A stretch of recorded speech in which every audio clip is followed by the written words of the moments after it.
और राहुल गांधी के खिलाफ विशेषाधिकार हनन नोटिस। जी हां, बीजेपी सांसद अनुराग ठाकुर ने लोकसभा में नोटिस दिया है। इडियट अंधभक्त वाले बयान को लेकर यह नोटिस दिया गया है।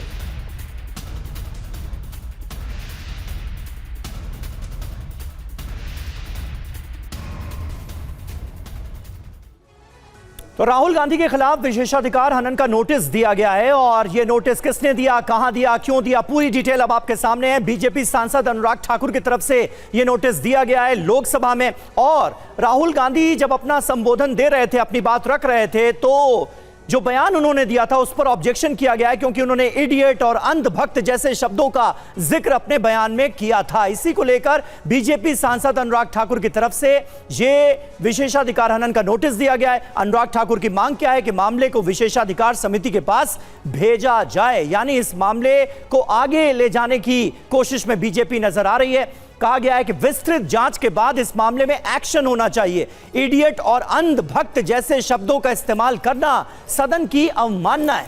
राहुल गांधी से सदन और अमित शाह से बिना शर्त माफी की भी डिमांड की गई है। तो कुल मिलाकर यह है पूरी खबर। और वहीं छात्रों के प्रदर्शन को लेकर राहुल गांधी का पोस्ट। जी हां, जेन-ज़ी को चुप रहने के लिए धमका नहीं सकते। पहले हड्डियां तोड़ी, अब एफआईआर की और उनके अकाउंट बंद कर रहे हैं। आप भारत का अतीत हैं। राहुल गांधी का बयान। भारत के भविष्य के बारे में कैसा व्यवहार करते हैं, इस बारे में सावधान रहें।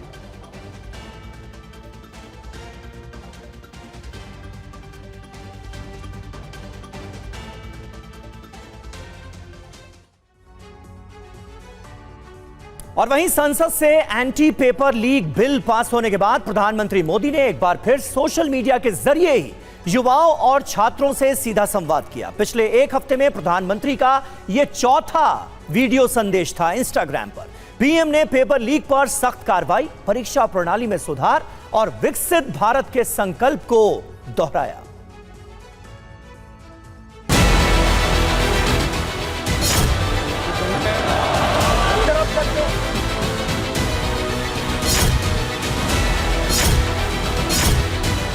संसद के दोनों सदनों में एंटी पेपर लीक से जुड़ा अहम बिल पास हो गया। इसी सिलसिले में पीएम मोदी ने अपने ही अंदाज में इंस्टाग्राम पर एक वीडियो संदेश जारी किया। पीएम मोदी ने अपने नए वीडियो में बताया कि हर राज्य पेपर लीक से परेशान है।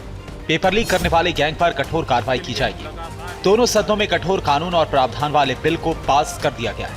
संसद में ऐसा बिल पास किया गया है जो परीक्षा प्रणाली को और मजबूत बनाता है। हर राज्य और केंद्र सरकार इस प्रकार की पेपर लीक की परेशानी झेल रहा है।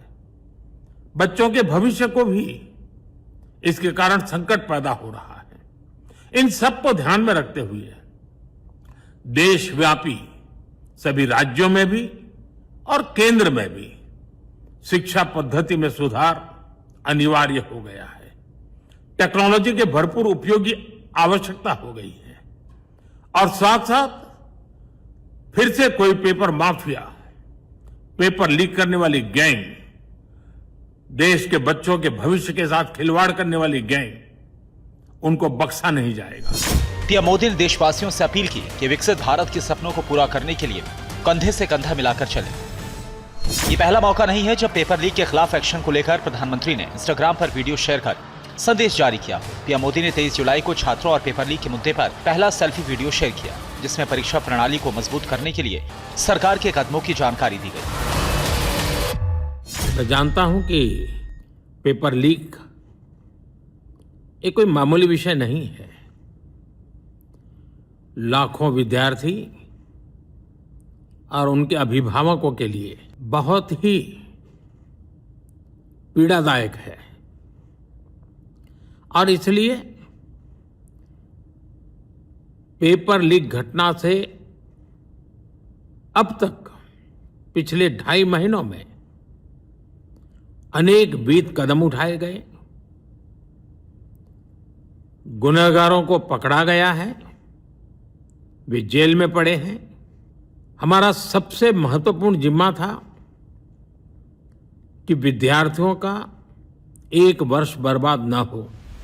इसके बाद 24 जुलाई को अपने वीडियो पर छात्रों से मिले सुझावों को लेकर प्रधानमंत्री ने धन्यवाद दिया।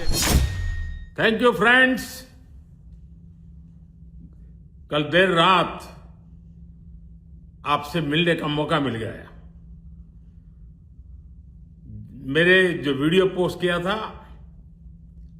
उसको जिस प्रकार से आपने रिस्पॉन्ड किया, सकारात्मक सुझाव दिए,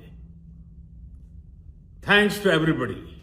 वहीं 26 जुलाई को पेपर लीक मामले में छात्रों का प्रदर्शन खत्म होने के बाद पीएम मोदी ने तीसरा वीडियो शेयर किया और इसमें परीक्षा सुधार के लिए हाई पावर टास्क फोर्स बनाने का ऐलान किया।